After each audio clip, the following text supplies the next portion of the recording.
Everyone. I hope everyone is enjoying the first Big RYG user conference. My name is Sam Schneider, and I'm going to be moderating a panel today about the secrets to scaling your customer success function.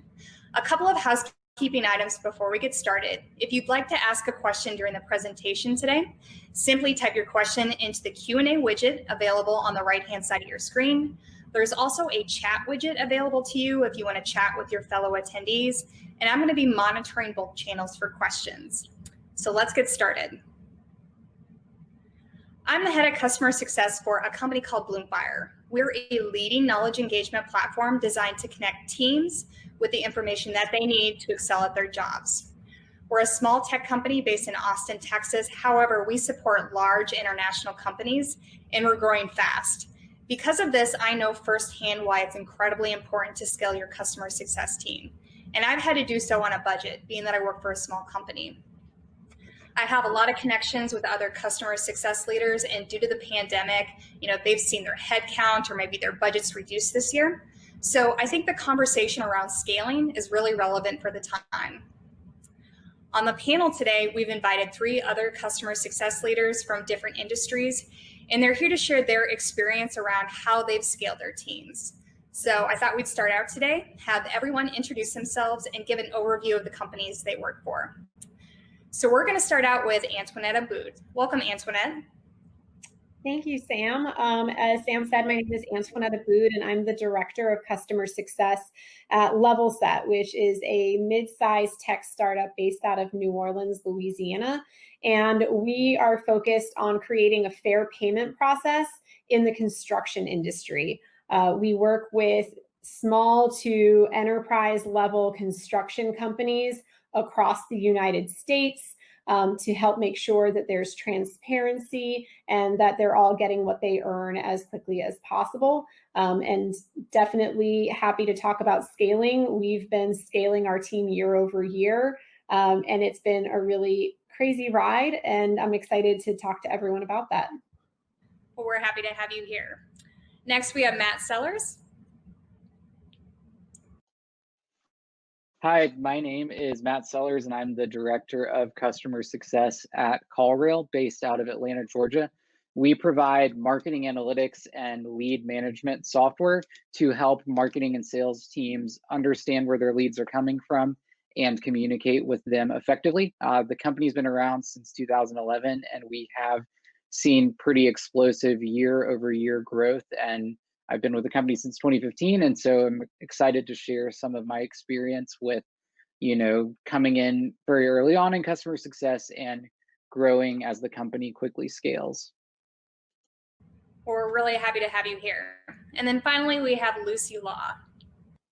Thanks, Sam. Hi, everyone. My name's Lucy. I'm the Customer Success Operations Manager at Secure Code Warrior. We help developers level up their secure coding skills through an interactive online learning platform. We're based in Sydney, Australia, with offices in the US and EMEA. And like everyone here, we're scaling very quickly, and I'm excited to share everything that we've done today. Thank you, Lucy. So around the conversation of scaling a team, I believe there are 3 common elements that show up regardless of the size of the company, the industry that you're in, or even business function. And that's people, process, and technology. So I'm going to use that as a framework for our conversation today. So starting out with people, hiring the right people is an incredibly important component to scaling your team. So my first question to the group, and I'm going to start out with Lucy this time, is how is your customer success team structured today? What does your coverage model look like? Is your segmentation strategy, is that based on maybe, the value of your customers, shared characteristics like personas, or maybe something as simple as product? Yeah, sure. So we have 3 customer success teams, one based in APAC, one based in EMEA, and one in the US. They all hold their clients based on where their program is run out of. We then segment on ARR. So our smallest clients are held by our customer success associates, and they're tech touch. So we do one-to-many approach with them. Our mid-market is held by a customer success manager, and then our large are held by enterprise customer success managers and the SMEs.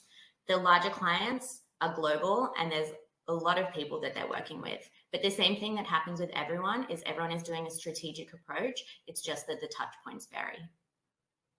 And a quick follow-up question, since you have a global team, do you favor certain platforms or channels for recruiting? I'm not that part of the recruiting process, but I think LinkedIn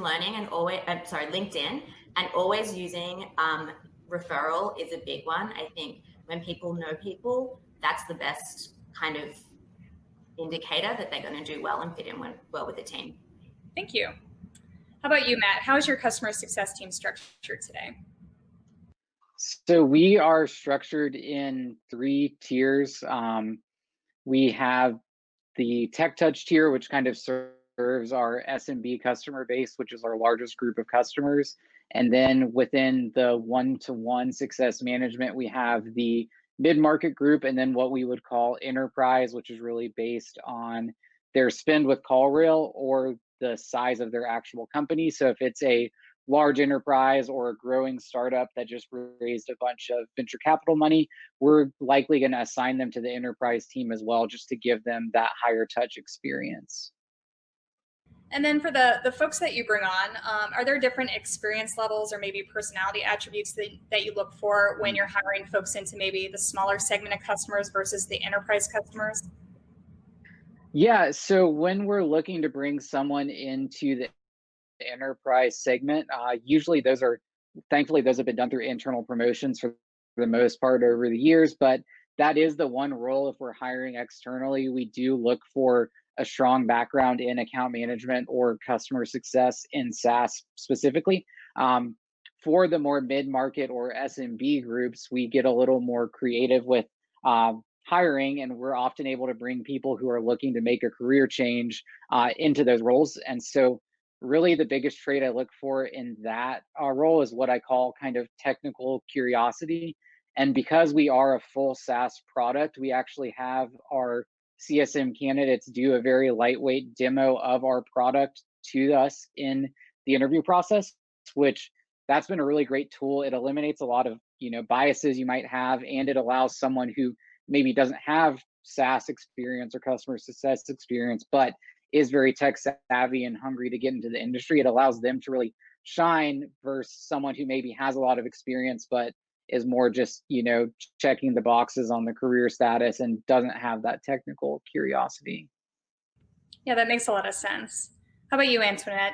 How's your customer success team structured? Well, similarly to both Lucy and Matt, we have the SMB segment, mid-market segment, and enterprise segment. It is based off of that company's revenue, not what they're spending with us necessarily. So that's one slight difference, but then we have teams that are dedicated to both, and then the touch points are just different, and the journey that we set up for them based off of the complexity that they would need. Right.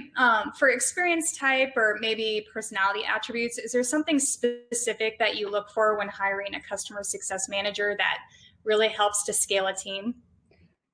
Definitely a really great question. And I think that we sort of started looking at that when we were scaling our SMB team, which is our biggest customer segment. And now we're starting to scale our mid-market team a little bit more. And some of the attributes that we would look for are a little bit different depending on the segment. But active listening is always a really big one for us. Our customers have pain points. We need to make sure that we have someone who's not going to drive the agenda and instead actively respond to people. Someone who's resilient. You can be told no a lot or have objection handling calls where the customer wants to churn out. You need to be able to bounce back from that. And then also strong time management skills, because even as you're scaling, your CSMs are handling a lot of different things. It's renewal, it's retention, it's, maybe the 20% of reactive things that are coming in that aren't handled by our support team members. So that time management is really important. Agreed. Moving on to process, once you have the right people in place, you need to give them a framework or some type of a process or tools so they know what to do every day. I believe the goal with process is just ensuring that your customers are able to continue to achieve their desired outcomes. So some of the ways could be operationalizing repeatable processes through mapping out the customer journey, documenting workflows, creating playbooks, and then establishing key performance indicators so you can monitor that progress. So my next main question to the panel is, what are some of the key processes that you've introduced in maybe the last 1 to 2 years that have really scaled your team? And I'd like to start out with Matt this time. Yeah, so over the past 2 years, we've definitely been on the journey of shifting from one, being very reactive to two, being very more proactive. And kind of how we've gone through that process, we really had to make a shift from using customer success as kind of the catch-all role as it was when I started. If we need someone to upgrade an account or implement a white label, like that would always come to us. And in order to grow the team and help them work efficiently, what we did was really focused on what impact can we have on these accounts and how can we give them the appropriate experience versus trying to shove them through all of our varying processes that we thought they needed. So does an SMB account really need 4 QBRs a year, things like that we were kind of trying to apply industry standard things to the team. We quickly shifted to focusing on where can the CSM provide value to these accounts and what is the experience at every level that account desires. Do they just need quicker access to support or a better channel there, or do they need an actual higher touch experience from us? That was the key to helping us scale, was not just assigning a CSM based on a revenue number, but assigning a CSM based on the impact they can have with that account. Right. How about you, Antoinette? Key processes introduced. Yeah, so we started doing journey mapping a little while ago, and a lot of it in the last 1 to 2 years has been iterating on that and making some updates to that process and adding in some other plays that really kind of take that playbook that you're talking about and put that into a scalable system so it's being pushed out instead of people having to search for it. And some of that was evaluating, like, are these touch points really necessary at this time? Because we did increase the portfolio size for our SMB team. So how can we kind of optimize when we're reaching out to customers and when they need to hear from us? And then we also did a lot of work to create a really strong renewal process, and then take some reactive things and make them less time consuming, like failed payments. When a customer has one, how are we responding to that? How can we automate some of that and put a little bit of lift behind it instead of putting it all on a human's plate? Right. What are some of the key performance indicators that you look at to ensure that the process that you implemented is successful or trending in the right direction? Definitely. For something like the renewals, a lot of that was the renewal rate. And like, are we seeing that consistently improve or at least stay steady over time? We have a sentiment that we put in with renewals so we can have probability. It's almost like a renewal pipeline that our team can review. So we're constantly looking at that and iterating on that and saying, okay, who did we think was going to renew that actually renewed? What could we have done differently in that? So that's renewal rate for that. In terms of failed payment, which is another process I mentioned that we did recently, we are monitoring for how many saves we can get. How many of those people actually end up leaving, and how many can we get payment in and keep in the door and actually re-engage them and use that as an opportunity. And then for our journeys, a lot of that's retention. Right. Lastly, Lucy, what are some key processes introduced? I guess as a scale up, and I think everyone is kind of doing the same thing, we're moving from being reactive to being strategic. One of the big things that we're working on at the moment is our internal processes. So not even things the customer will see, but how we do work with our customer and how we can treat them. So one of the things that we're working on at the moment is identifying that risk as soon as possible. Obviously today, a lot more clients are at risk due to varying factors. So what we've done is create multiple churn scores based on client sentiment, product usage, use of sticky features, and that lets us kind of identify risk as early as possible. So as we have a global team, That means everyone is looking at risk in the same way, and we have a process in which that risk is mitigated.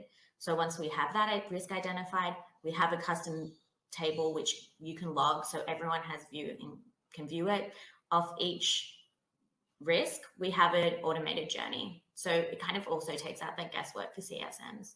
So everyone is treating every risk type in the same way. Even though our clients are spread across the world, they're all very similar. And it really allows us to kind of knowledge share and kind of approach our customers in the best way. Definitely. When looking at some of the processes that you've implemented, because we've all had to introduce new ways that we track health scores, which is the pandemic going on, we have to look at industries, we have to look at usage, and some of the data can be a little murky. Have you ever had to recently do like a course correction on maybe like a process you put in place that you started seeing maybe a couple of months later, like the trends weren't going in the right direction? Yeah, Go ahead, sorry. That's okay. I think for us, or for me at least, this course correction happens all the time. I think when we go in to say a new process is coming out, we go in with the expectation that it will change. We come out with version 1 and we know there's going to be a version 2. And something that we're always looking at is feedback from the field. So we ask the CSMs, what's happening? Is it working? And how can we make it better? And one of the things that we do is ask those CSMs to input those processes themselves so we can improve it. And I think that's one of the things that's really helping us work well. Same question to you, Matt. Have you ever introduced a new process and then based on the trends had to do a pretty severe course correction or introduce a new process on top of that? Yeah, so to kind of go back to my previous statement or my previous discussion, I'd say the quarterly business review was definitely a big learning curve for us. We, thought that was going to be the way to move to being fully proactive, was give everybody a QBR and it'll be great. And what we quickly learned is that wasn't the right experience for every customer. And so we quickly shifted in what we were measuring because we were going to use that as the measurement. Like, did you do a QBR or not? We shifted to, giving the CSMs flexibility to interact with customers the way they prefer to. So some of them do want a quarterly meeting. Some of them want a monthly status meeting. Some of them just want to talk via email. So not focusing so much on the exact type of activity, but more focusing on, are we communicating with these customers and bringing them items of value, and then not caring so much about the medium. That allowed us to see a lot more positive responses from our customers and actually seeing good engagement with them by actually meeting them where they wanted to be met. Yeah, definitely. So once processes are in place, the next thing we would talk about, or the third kind of leg of the stool, is technology. Because in my opinion, you can't scale a team without investing in technology. Leveraging tools just improves efficiencies and ensures that you're offering both an excellent and sustainable experience to support sometimes even more customers.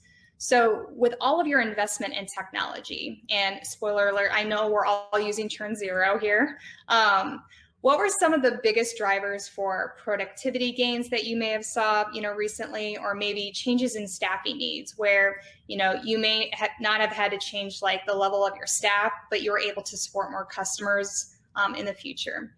And why don't we start out with you, Antoinette? Definitely. I mentioned, I think the last time I talked, that we have actually changed the portfolio size of our team. And that is something that technology has been able to allow us to do, because we can provide lift and automation through the tech that we use. So we can now supplement in a very smart way the touch points that don't need to be human. And we can push a little bit more of that into the product. Another really great thing that we've been able to do with Lucy. Oh, yep. Sorry. No, sorry. Go ahead. Is just use data-driven insights and push that through technology and enable our team to have different ways of connecting with customers. Sorry, I didn't mean to cut in. It was a Zoom freeze, which we're all used to. My follow-up question to that is, with your investment in technology, and this is a common thing that I hear from customer success leaders, were you able to change the way as well that you monitor or measure your customer health? 100%. Using technology to do that completely changed my life personally, because I was the one that was calculating our health scores, and I was pulling data from 7 different places, and we didn't have real-time actionable information. And now that we're using technology, we can act real time. A red flag appears, we can trace it back to something that happened a month earlier, and we know a month earlier now. Like, we're not waiting and being so reactive. Because being a customer success manager, as we all know, it's all about that proactivity, but we can only be as proactive as a lot of the data that we're getting and that we're acting on. So that's been a huge game changer for us. Absolutely. Lucy, similar question that I asked Antoinette. What were some of the biggest drivers for, productivity gains? Yeah, I think that's a really interesting question. As a SaaS company, I think that we're lucky to have a lot of great SaaS companies that we work with as well. And across our business, we've seen so many gains, not just because our customer success team is using Churn Zero, but because every team in the company is using Churn Zero. So we have just driven so much more visibility into our customers. Because we got Churn Zero really early in our journey of scaling, it came on a lot earlier than a lot of our CSMs itself. So we've been able to use that to drive how we grow, as well as driving the other teams. And I think that's really underpinned our growth and really helped us there. Bringing people on and everyone having that same journey, and everyone has already come with that mindset that this is what we use and this is how we use it and this is the data it's providing, and that's how we scale is really helping us.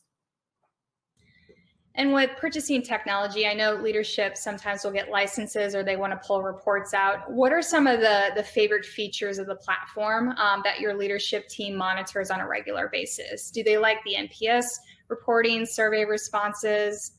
Do you have any examples?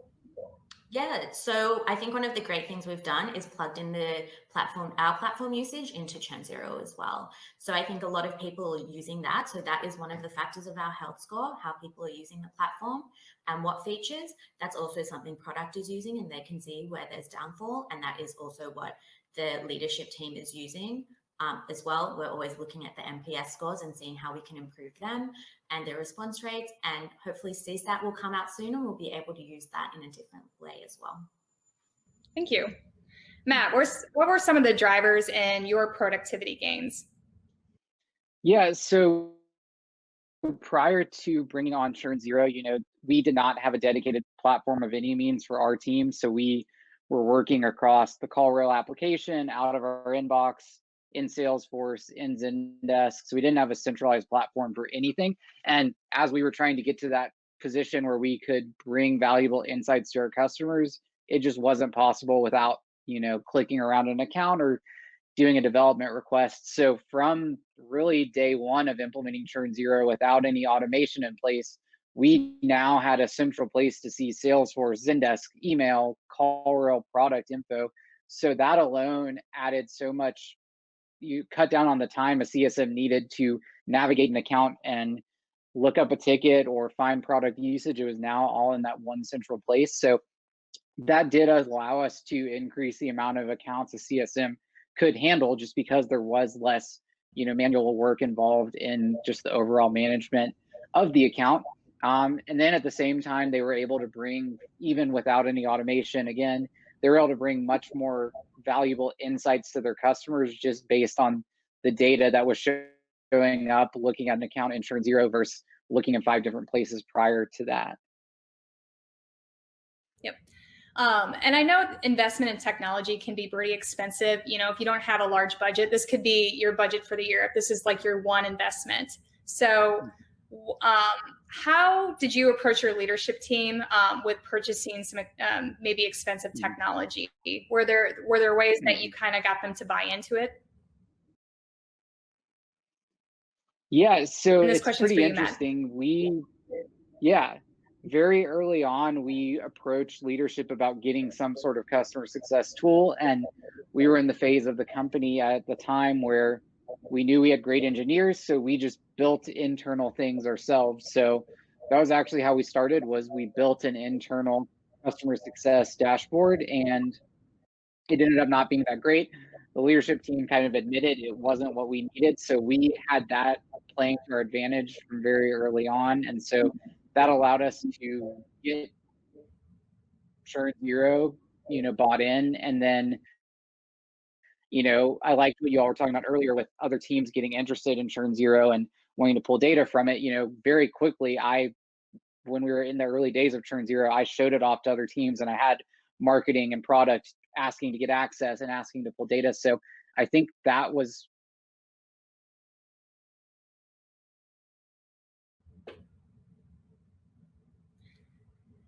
And this transitions well into customer success operations. So I know this is an emerging role in the field of customer success. Lucy, I know Secure Code Warrior specifically hired you for this role 2 years ago. So for folks on the webinar today that aren't familiar with customer success operations, could you give us an overview of your responsibilities, how you work with a team, and some of the benefits that you provide? Yeah, so I'm part of the operations team at Secure Code Warrior. I really partner with the customer success team specifically to help scale and build those repeatable processes. I do help them and look into automations that we can make their days easier.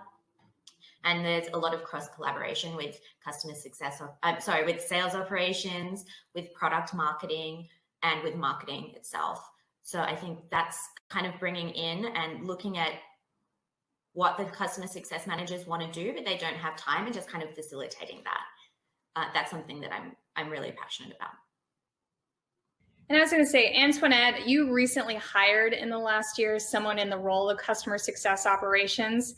What are some of the signs that you were seeing at the time that you were like, I really need someone to fill this role for the team?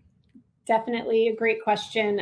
So we were looking around, and we have a pretty large customer success org right now, and we use a lot of different technology. Some of it we share with the sales team, and it was really hard to manage all of the different processes in those different places to make sure that we were getting clean data that we would make churn zero as actionable and real time and allow us to be as proactive as possible. So it was a combination of just too many people managing too many different processes.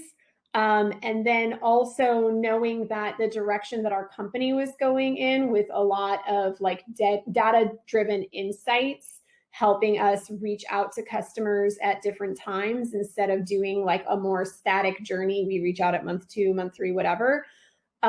We also knew that we needed someone who could manage that and provide that lift to our CSMs, as well as to the other parts of our organization. So part of it's clean data and using technology to the best of its ability, and standardizing a lot of process that was previously managed by different managers. I can't agree with you more. It's so important to have clean data. You get out what you put in. So exactly. My last question for everyone is, for the folks dialing into the webinar today, let's say someone wants to scale their team. What's a great pro tip or recommendation that you could leave with them? And why don't we start out with you, Lucy? Sure. So my number one tip is always get the CSMs and the CS leads involved in the process changes. That kind of means that they're bought into that change and they own it, and you have champions on the ground. It makes it so much easier when people have put in their input and they are passionate about this change and they want to lead it. I think that's one of the great things that we've done at Secure Code Warrior. Thank you. Great recommendation. How about you, Matt? What's a pro tip? Yeah, I would say get your leadership team involved in talking to customers. Historically, I would say that would mean in-person FaceTime, but it's probably more virtual now. But everything from hearing a customer's product request to hearing their feedback on pricing, and everything in between, that's helped immensely. And when it comes time to add headcount, or when it comes time to work on a tough renewal, like having leadership, having them seeing the customer and hearing from them the value the product brings and where their challenges are, that's been instrumental in growing the team and continuing to have their support along the way. Thank you. And Antoinette.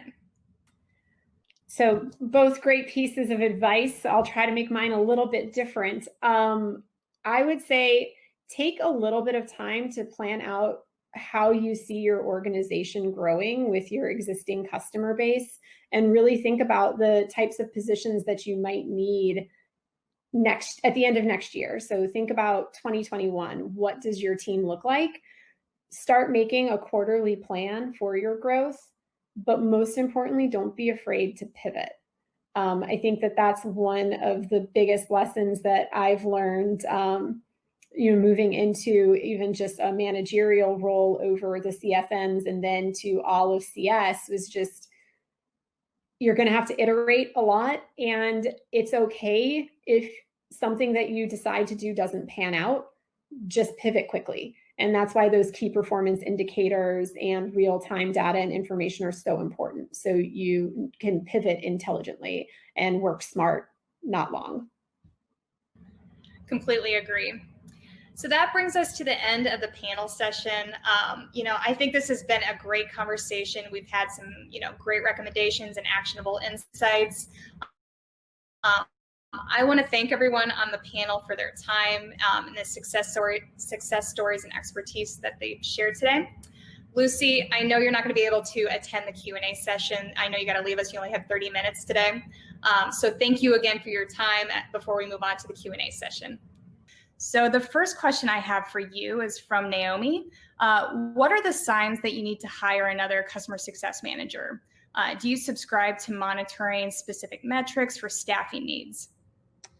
It's a really great question, and one that we've reevaluated recently. I know I mentioned that we changed the kind of portfolio size for our customers. And so we, for our customer success managers, we have kind of triggers that we're looking at. The portfolio size that an average SMB CSM would own is about 1.2 million in revenue.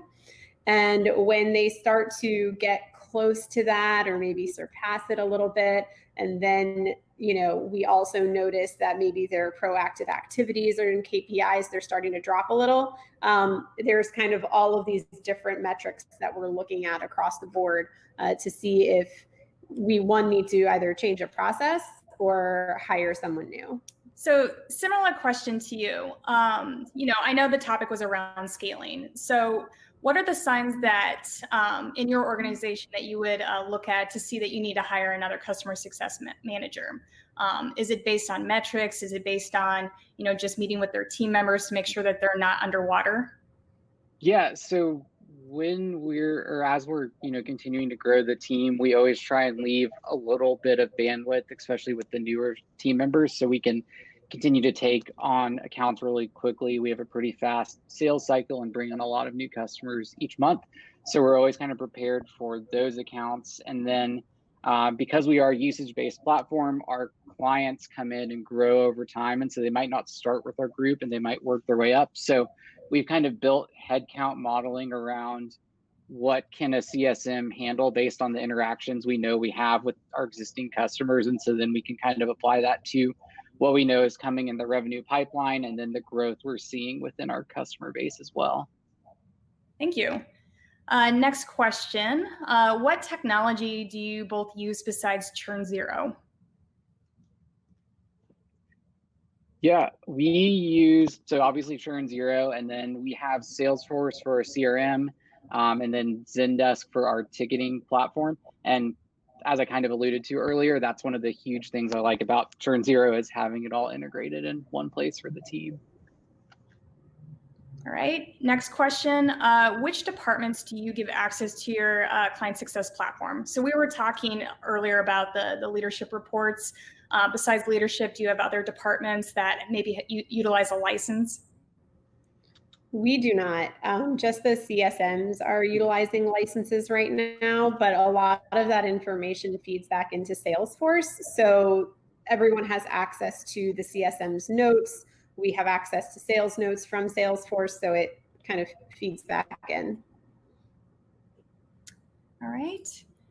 What are some tips for convincing your upper management that you need to scale up? So I saw a couple comments in the chat channel. Others like me, they work for a very small organization. They have a limited budget. So did you use any specific methods or tactics for selling technology to your upper management?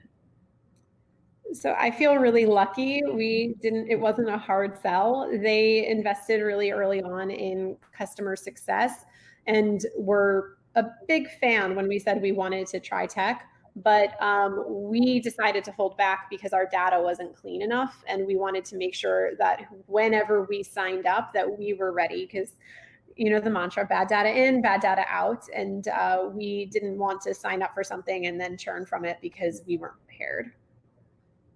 Right. All right. Anyone have thoughts on hiring for a growing team? So I think that question is around, do you look for specific personality types that work better on a team that's going to be quickly expanding, quickly changing processes? You may be throwing different technology at them. Yeah, I've found this has happened year over year at CallRail as we kind of go through constant change. A lot of times getting people into like a mid-market CSM role or a little bit younger in their career, and kind of, as I mentioned earlier, that come from a variety of backgrounds, that's really good in finding people that, kind of thrive in almost the ambiguity and the constant change.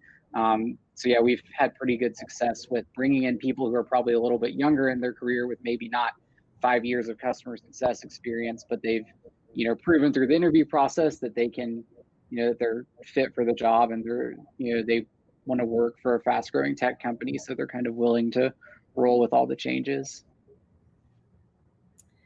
And then I think this question is geared more towards Antoinette. Are there ARR expectations for your different customer success managers that manage different segments, specifically small to medium-sized businesses versus enterprise? Definitely a difference there.